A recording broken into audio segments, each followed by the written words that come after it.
পক্ষে সরকার দল বলছে যে আন্তরিক, যে আন্দোলনের পক্ষে আমরা বাংলাদেশ ছাত্রলীগ যৌক্তিক অন্তর্ভুক্তিমূলক সমাধান করছি, সেই আন্দোলনকে প্রলম্বিত করার প্রচেষ্টা কোনো শুভ চিন্তা নয় বলে আমরা মনে করি, এবং এই আন্দোলনকে রাজনৈতিকভাবে ব্যবহার করার একটি প্রচেষ্টাও আমরা দেখতে পাচ্ছি। আজকে আমরা দেখতে পাচ্ছি যে আমাদের এই চলমান আন্দোলনকে রাজনৈতিকভাবে ব্যবহার করার প্রচেষ্টা কাদের আমরা দেখতে পাচ্ছি। আমরা দেখেছি মাননীয় প্রধানমন্ত্রী বঙ্গবন্ধু ন্যায় রত্ন শেখ হাসিনার সরকার আমাদেরকে স্মার্ট নিয়োগ প্রক্রিয়া দিয়েছেন।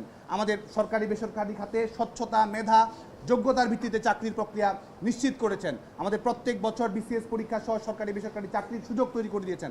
আমাদের উদ্যোক্তা হওয়ার সুযোগ মাননীয় প্রধানমন্ত্রী বঙ্গবন্ধু ন্যায় রত্ন শেখ হাসিনার সরকার তৈরি করে দিয়েছেন। তরুণ প্রজন্মের সঙ্গে শেখ হাসিনা সরকারের সম্পর্ক হচ্ছে আত্মিক সম্পর্ক।